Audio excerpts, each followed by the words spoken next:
হযরতে ঈসা রূহুল্লাহ আলাইহিস সালাম পর্যন্ত এরা কেউ আমার জিবরিলের অরিজিনাল চেহারা তারা একবারও দেখে নাই। বলুন সুবহানাল্লাহ। কিন্তু আমি রাসূলুল্লাহ, আমি পয়গম্বর, জিবরিলের আমি অরিজিনাল চেহারা আমি দুইবার দেখেছিলাম। ও বাপজি ভাইরা, অন্য নবীদের কাছে জিবরিল আলাইহিস সালাম কারো কাছে 10 বার, কারো কাছে 15 বার, কারো কাছে 50 বার এইভাবে বাপজি ওহী নিয়ে আসতেন রে বাবা। ইলহাম আল্লাহর হুকুমে তারা আসতো, কিন্তু বাবা জিবরিলের অরিজিনাল চেহারা দেখে নাই। নবী বলেন আমি দুইবার দেখেছি, কিন্তু আমার কাছে জিবরিল দুইবার আসে নাই, প্রায় 24,000 বার বেশি এসেছিল। বলুন সুবহানাল্লাহ। ও বাপজি ভাইরা, আল্লাহ রাসূল বলেন চাচা আমি জিবরিলের অরিজিনাল চেহারা দেখলাম, তার দুই দিকে ডানা লাগানো আছে, জিবরিলের দুই দিকে পাখা লাগানো আছে। আব্বাস বলেন নবী গো, আমার বিশ্ব নবীকে ডাক দিয়ে বলেন ওগো ভাতিজাও, বলো তোমার জিবরিলকে তুমি দেখলা, তার দুই দিকের ডানা কখানা লাগানো আছে? দুটো। নবীজি বললেন ওগো আমার চাচা, দুইখানা নয়, বলে কখানা লাগানো আছে? নবী বলেন আমি নিজ চোখে দেখলাম 600 খানা ডানা লাগানো আছে। ওরে আমার চাচা আব্বাস, জিবরিলের এত বড় পাখা রয়েছে রে চাচা, মাত্র 600 খানা ডানার মধ্যে থেকে দুটো ডানা জিবরিল এভাবে যদি আপনার 60 করে দেয় 5 পাখির মতো, নবী বললেন গোটা পৃথিবীটা জিবরিলের বগলের তলে হয়ে যাবে। বলুন সুবহানাল্লাহ। এই চাচা, ওই জিবরিলের চেহারা দেখে আপনি সহ্য করতে পারবেন না, আপনি বেহুশ হয়ে যাবেন। চাচা আপনি দেখতে চান না?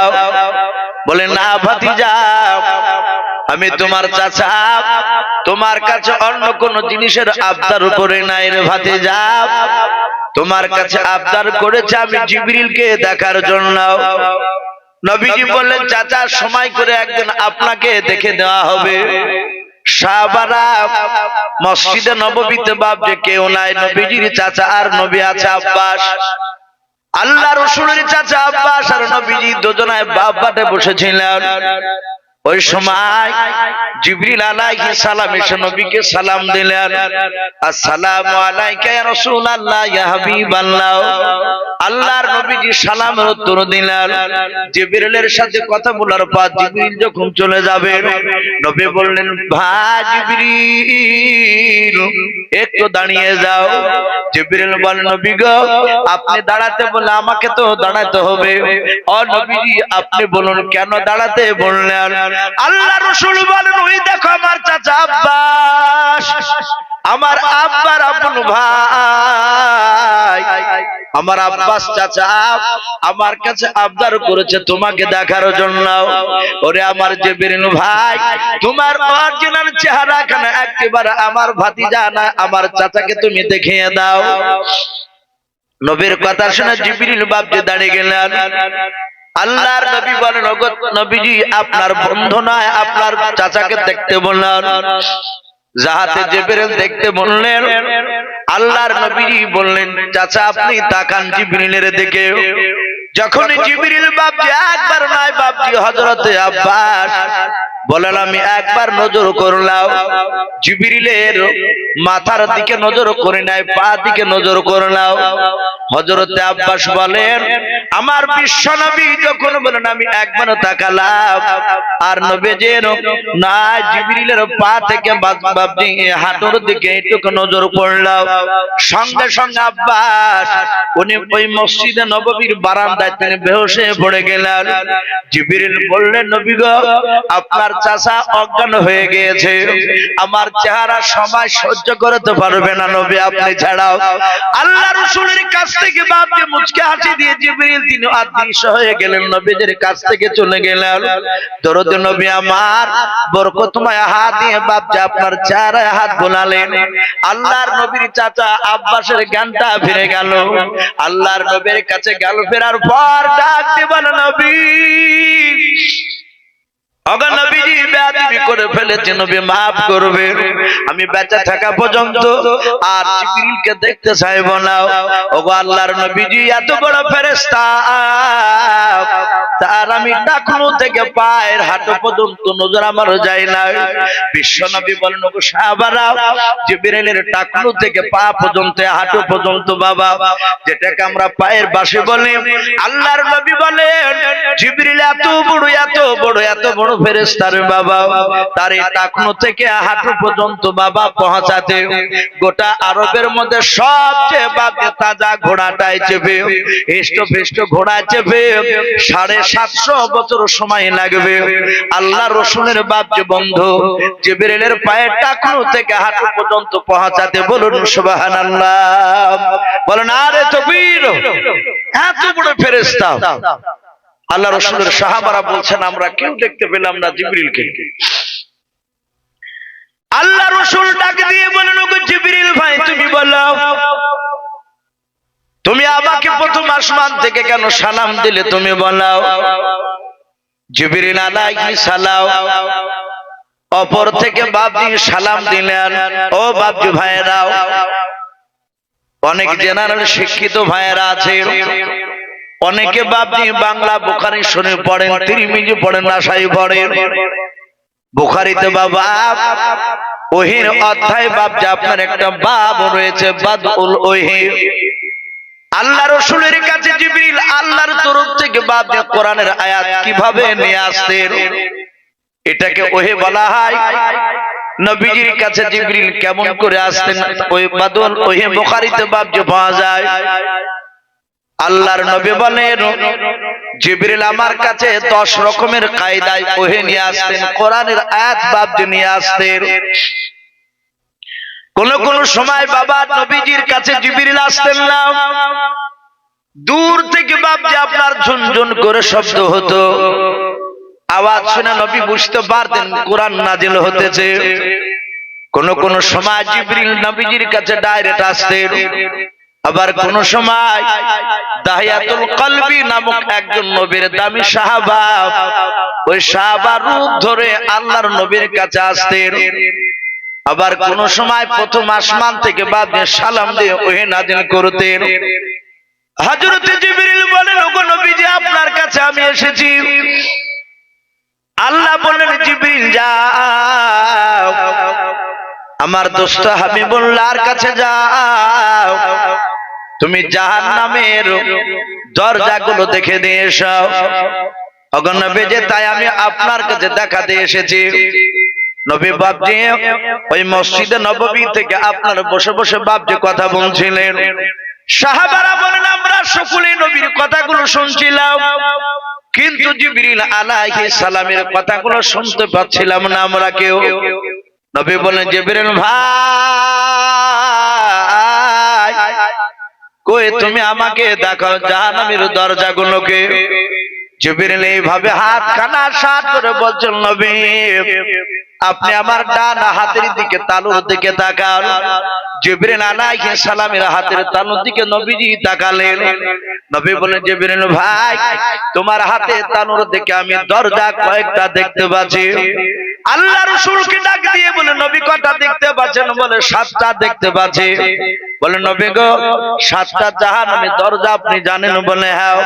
ওগো আল্লাহর নবী, যে 7টা জাহান্নামের দরজা আপনাকে দেখানোর উদ্দেশ্য 1 2 3 4 করে 7 নাম্বার যে দরজার ছবিগুলো নিয়ে এসেছে। নবী গো প্রথম নাম্বার দরজা দিয়ে কোন নবীর বেঈমান উম্মতেরা জাহান্নামে যাবে সেটা দেখানোর জন্য আল্লাহ আপনার কাছে আমাকে পাঠিয়েছে।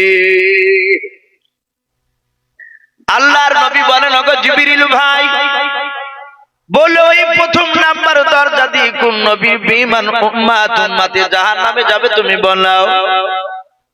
হযরত বিশ্ব নবীজির কাছে জিবরিল বলেন, হুজুর প্রথম কার দরজা দিয়া হযরত আদম শফিউল্লাহ আলাইহিস সালাম, হযরত দানিয়াল আলাইহিস সালাম, হযরত শীশ নবী আলাইহিস সালাম, হযরত জুলফিকর আলাইহিস সালাম, হযরত জুলতাফিল আলাইহিস সালাম, এভাবে বাবা বেশ কয়েকটা নবী রাসূলের বাপকে নাম করলেন জিবরিল।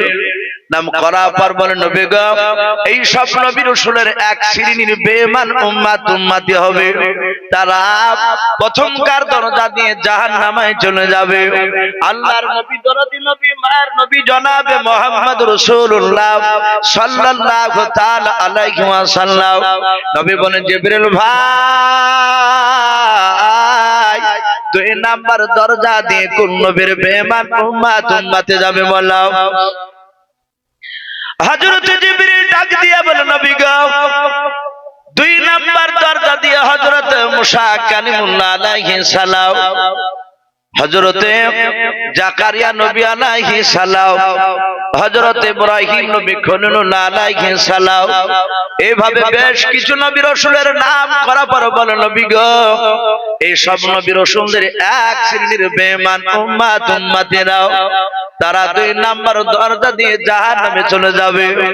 আল্লাহর নবী বলেন জিবরিল ভাই, 3 নাম্বার দরজা দিয়ে কোন নবীর বেঈমান উম্মতে যাবে বলো। আল্লাহর নবীকে জিবরিল ডাক দিয়ে বলে নবী গো, 3 নাম্বার দরজা দিয়ে হযরতে নূহ নবী পয়গম্বর আলাইহিস সালাম, তার এক শ্রেণীর বেঈমান উম্মতেরা জাহান্নামে চলে যাবে।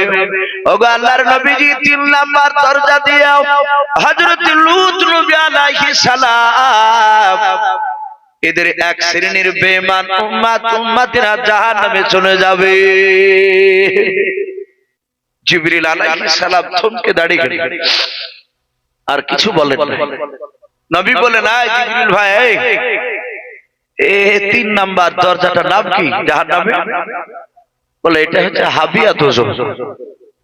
আমরা অনেক সময় ভাবছি, অনেক মানুষ বেশি খেলে অনেক সময় বলে তোর পেট হাবিয়া দোজখ নাকি রে ভাই, অনেক সময় মজাক করে কথাটা বলে, কিন্তু বাপ যেটা বলা ঠিক না। হাবিয়া দোজখ আমরা জানি, জাহান্নামের সবচেয়ে খতরনাক জাহান্নাম হচ্ছে এই হাবিয়া দোজখটা। জান্নাতের মধ্যে বাপজি অনেক জান্নাত আছে, 8টা, যেমন জান্নাতুল নাঈম, জান্নাতুল মাওয়া, আবার জান্নাতুল ফেরদাউস। শুনি নাই নাম আমরা? এই 8টা জান্নাতের মধ্যে সবচেয়ে দামি জান্নাত, সবই তো দামি, সবচেয়ে বড় জান্নাত সেটা হচ্ছে জান্নাতুল ফেরদাউস। আমরা অনেক সময় বলি যে আল্লাহ তোমাকে জান্নাতুল ফেরদাউস নসিব করুন, আল্লাহ জান্নাতুল ফেরদাউস যেন দান করে। আর দোয়া করলে ওই জান্নাতের ওই ফেরদাউসের জান্নাতটাই বাপজি করা দরকার, প্রায় আমরা করি। তো এই জাহান্নামের মধ্যে সবচেয়ে বড় জাহান্নামের নামটা কি বললাম বাপ? হাবিয়া, হাবিয়া দোজখ। জিবরিল বলেন, ওগো নবী, এ লূত নবী আর নূহ নবী এদেরও উম্মত এক শ্রেণী যারা বেঈমান, সবাই না, এই হাবিয়া দোজখ এটা যাবে। রাসূল বললেন, ওগো জিবরিল ভাই, এমন কি কাজ করেছিল তারা যে তাদের পাপের কারণে তাদেরকে এত ভয়ঙ্কর জাহান্নামের আগুনে তাদেরকে পুড়তে হবে? জিবরিল বললেন, পৃথিবীর বাবুলা পশুরা যে কাজগুলো করে না, সেই কাজ লূত নবী আলাইহিস সালাম আর হযরত নূহ নবী পয়গম্বর আলাইহিস সালামের এক শ্রেণীর বেঈমান উম্মতরা করেছিল। বাপজি আমার সোনা লালেরা, আমরা সকলেই জানি নূহ নবী আলাইহিস সালামের বেটা কেনান বাপজি সে জাহান্নামী। তার বাপের কথা সে মানেনি। অনেক মানুষ বাপজি, কিছু মৌলবীদের দেখেন ছেলে পিলে বদ থাকে, কিছু মানুষ প্রায় দেখবেন আপনার আলেমের ছেলে শুনলি যদি মাদ্রাসা আলেম হয়, বাপজি একটু কোন রকম একটু গন্ডির মধ্যে থাকে। আর সে যদি আলেম না পড়ে, বাপ হয়তো 2-4 বছর দিয়েছে, পড়েনি, বাদ দিয়ে দিয়েছে, গোটা এলাকার মধ্যে নাম্বার 1-এ থাকে সে বেয়াদবের দিক দিয়ে। অনেক জায়গায় বলে যে ভাই মৌলবীদের ছেলে গেলেন এরকম বেদড়া হয় নাকি, ছেঁচড়া হয় নাকি? তো নবীর সন্তান নূহ নবী পয়গম্বরের ছেলে কেনা এত বেয়াদব, তার বাপকে বলছে, আব্বা যতই নৌকা বানাও, ওই যদি পাহাড় ডুবাইতে পারে তোমার আল্লাহ, আল্লাহ রেগে গেলে অনেক ঘটনা আছে, ওদিকে আমি যাব না। নূহ নবী লাস্টে তার বেটা পানি এদুর ডুবা হয়ে বাপজি সে মরিয়েছিল, সে জাহান্নামে। হাদিসে পাওয়া যায় সব নবীরা জান্নাতে, একটা নবীও জাহান্নামী নয়, কোন নবী গুনাহ করেনি। এটা আমাদের আকীদা। গোটা পৃথিবীর নবী সবাই তারা মাসুম, বলুন আলহামদুলিল্লাহ, বেগুনাহ, গুনাহ থেকে তারা পাক। এবং সব নবীর স্ত্রীরা জান্নাতে যাবে, মাত্র দুইটা নবীর স্ত্রী যাবে জাহান্নামে। সেই দুইটা নবীর স্ত্রী যারা জাহান্নামে যাবে তারা কারা? এ নূহ নবীর স্ত্রী একটা, আর এ লূত নবীর স্ত্রী একটা। এত বেয়াদব। অনেক সময় বাপজি অনেক সাধারণ ছেলে দু চার দিন নামাজ পড়তে গিয়ে আবেগে পড়ে যায়। দেখেন কিছু ছেলে হঠাৎ করে নামাজে হয়, হইয়া বা যারা 5 ওয়াক্ত নামাজ পড়ে তাদের আবার ভুল ধরতে যায় অনেক সময়। তা সে ফোন করে, আমাকে করেছে ইসু ভাই, আমার স্ত্রী 5 ওয়াক্ত নামাজ পড়ে না, একে কে তালাক দিয়ে দিব নাকি? মানে এত ইমান তার একদম টেম্পার বেড়ে গেছে। তাহলে ভাই আর সব কাজগুলোকে ঠিক করে? বলে সব ঠিক আছে, কিন্তু নামাজটাই পড়ে না। আমাদের এরকম স্ত্রী অনেকে আছে, বুঝলে নামাজও পড়তে চায় না, আবার অনেকে পড়ে। তো বুঝে যে আমার স্ত্রী মোটেই পড়ে না বলে আমি সিদ্ধান্ত নিয়েছি ওকে ছেড়ে দিই। ভাই ছাড়িস না, ওকে বল তুমি তো একটা সাধারণ মানুষ। হযরতে নূহ নবী পয়গম্বর, তিনি আল্লাহর এত বড় দামি নবী, তাহলে তার স্ত্রী যাবে জাহান্নামে, তার উপরই মানা নেই। আচ্ছা বলেন, তখনকার তো তাদের একটা শরীয়তের হুকুম ছিল, সে সময় তো 5 ওয়াক্ত নামাজ ছিল না। তাহলে সেই নবীর যা শরীয়ত ছিল সেটা তার উম্মতরা যারা মেনেছে তারাই তখন জান্নাতি, যারা মানে না তারা কাফের, তারা বেঈমান, জাহান্নামী। তাহলে নবী ইচ্ছা করে তার বিবিকে তালাক দিতে পারতো না ভাই? এই আমার কথা শুনিস নি তুই, ও তো নবী। তাহলে সেও তালাক দেয় নাই, তার বিবির সাথে সংসার করেছে। কিন্তু তাকে বাপকে বলতে হবে নামাজ পড়ার কথা, তাকে আপনাকে বুঝাতে হবে। যতবার বুঝাবেন ততবারই আপনার আমলনামায় নামাজ পড়তে বলার কারণে আপনার নিত্য নতুন নেকি লেখা হবে। জোরে বলুন সুবহানাল্লাহ। বাপজি আমার সোনা লালেরা, জিবরিল বলেন, ওগো নবী, এই লূত নবীর স্ত্রীরা স্ত্রী পর্যন্ত নবীকে মানে না, এরা খুব খারাপ কাজ করেছিল। এই জন্য এরা এই 3 নাম্বার দরজা দিয়ে জাহান্নামে যাবে। আল্লাহর নবী জনাবে মুহাম্মদ রাসূলুল্লাহ সাল্লাল্লাহু তাআলা আলাইহি ওয়াসাল্লাম নবী বলেন, জিবরিল ভাই 4 নাম্বার দরজা দিয়ে কোন নবীর বেঈমান উম্মত উম্মতে যাবে তুমি একটু আমার কাছে বলে দাও। জিবরিল ভাই বিশ্ব নবীজির কাছে 1 2 3 4 করে করে রে বাবা 6 পর্যন্ত বাপজি দরজার নবী রাসূলদের বাপজি নাম পর্যন্ত ঘোষণা করে দিলেন।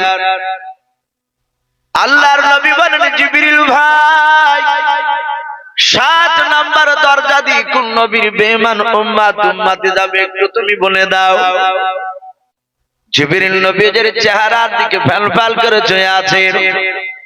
আল্লাহর নবী বলেন, জিবরিল ভাই তুমি আমার দিকে অমন করে কেন তাকিয়ে আছো, কেন তুমি কথা বলো নাই? হযরত নবীজি বলেন, আমি জিবরিলকে কয়েকবার ডাক দিলাম, ওগো জিবরিল ভাই বলো 7 নম্বর দরজা দিয়ে কোন নবীর বেঈমান উম্মত উম্মতে যাবে? জিবরিল কথা বলে নাই। নবী বলেন, আমি লক্ষ্য করে দেখলাম জিবরিলের 2 চোখের কোণা দিয়ে বাপজি ঠোপে ঠোপে পানি ঝরছিল। আল্লাহ রাসূলের চেহারার দিকে বাপজি আপনার কি দিকে বাপজি তাকিয়ে আছে। আল্লাহর নবী বলেন, ওগো জিবরিল আমি তোমাকে 1 2 3 4 করে 6 নাম্বার দরজা পর্যন্ত নবীদের রাসূলদের নাম করতে দেখলাম। ওরে জিবরিল ভাই তুমি 6 নম্বর দরজা পর্যন্ত তুমি নবী রাসূলের নাম করতে গিয়ে 1 ফোঁটা চোখ দিয়ে পানি ঝরে নাই। ওরে জিবরিল ভাই, তুমি চটচট করে তুমি নাম করলে, আর তুমি কেন এই 7 নাম্বার দরজার নবীর নাম কেন করো নাই? আর তুমি আমার দিকে অমন করে কেন তাকে থেকে কাঁদছো মালাও? ওরে জিবরিল ভাই, তোমার কাঁদন দেখে যে আমি রসল থাকতে পারি নাই রে জিবরিল। তোমার কি হলো? কেন তুমি কথা বলো নাই? কেন তুমি কাঁদছো মালাও?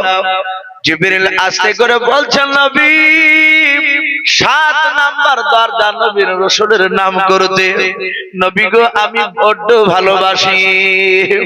আল্লাহর নবী জনাবে মুহাম্মদ রাসূলুল্লাহ সাল্লাল্লাহু তাআলা আলাইহি ওয়াসাল্লামের বাপজি সাহাবাকে নয় শুধু রে বাবা, যেমন জিবরিল নবীকে ভালোবেসেছে, ফেরেশতারা নবীজিকে ভালোবাসেন। শুধু তাই নয়, নবীর উম্মত হওয়ার কারণে বাপজি জঙ্গলের অবলারাও বাপজি নবীর উম্মতকেও ভালোবাসে। বলুন সুবহানাল্লাহ।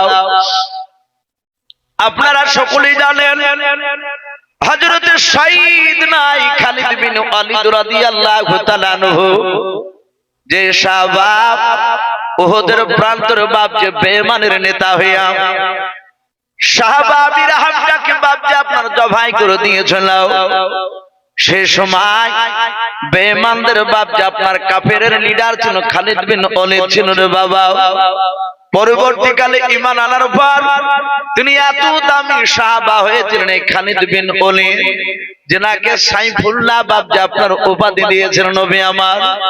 তিনার হাতে বাপজি এত তীরন্দাজ তিনি ছিলেন, এত তলোয়ার চালাতে পারতেন, তীর চালাতে পারতেন।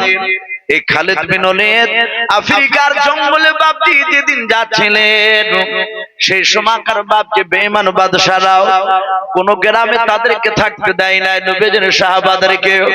ওদের উদ্দেশ্য ছিল আফ্রিকার জঙ্গলে তোমরা গিয়ে যাও, আফ্রিকার জঙ্গলে গেলে জঙ্গলে হিংস্র জন্তু যারা আছে তারা নবীর সাহাবাদেরকে খেয়ে নেবে। এই খালিদ বিন ওয়ালিদ চিৎকার করে আফ্রিকার জঙ্গলের দিকে ইশারা করে বলেছিল, ওরে জঙ্গলের বাঘ, ওরে আফ্রিকার জঙ্গলের হিংস্র জন্তু যা তোমরা আছো, তোমরা তাড়াতাড়ি এখনই বেরিয়ে যাও।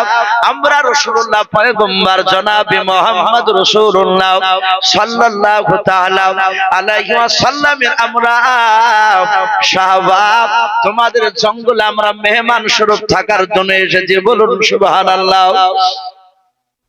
আল্লাহর কুদরতে বাপজি জঙ্গলের অবলা জানোয়াররা অনেকে বাপজি নবীর সাহাবাদের দিকে তাকিয়ে বলেছিল, হুজুর চিন্তা করবেন না, আপনারা বিশ্ব নবীর সাহাবা, নবীর মহব্বত বাপজি তারা জঙ্গল ছেড়ে দিয়ে বাপজি চলে গিয়েছিল। ওই যায় সমাকার বেঈমান বাদশারা তার প্রজাদেরকে নিয়ে দূর থেকে দেখছিল।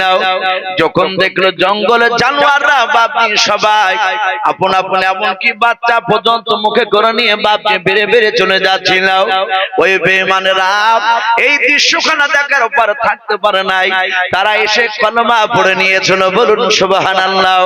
ও বাপজি ভাইরা, আল্লাহ রাসূলকে বাপজি জিবরিল এত ভালোবাসতেন, মহব্বত করতেন রে বাবা। নবীজির উম্মতরা জাহান্নামে যাবে, জিবরিল বড্ড কষ্ট পেয়েছে। জিবরিল বলে, নবী গো 7 নাম্বার দরজা দিয়ে নবীজি আপনার কিয়ামত পর্যন্ত এক শ্রেণীর বেঈমান উম্মতি হবে, তারা আপনার সুন্নাত অনুযায়ী চলবে না, কোরআনের বিধান অনুযায়ী চলবে না। নবী গো সেই সব শ্রেণীর আপনার উম্মতিরা তারা 7 নাম্বার দরজা দিয়ে জাহান্নামে চলে যাবে। জিবরিল আলাইহিস সালাম কাঁদতে কাঁদতে অদৃশ্য হয়ে গেলেন, আর কিছু বললেন না। নবীজি কাঁদতে লাগলেন। রহমতের নবী কাঁদতে কাঁদতে বাপজি মসজিদে নববীর ভিতর থেকে বেরিয়ে সোজা বাড়ির দিকে চলে গেলেন। সাহাবায়ে কেরাম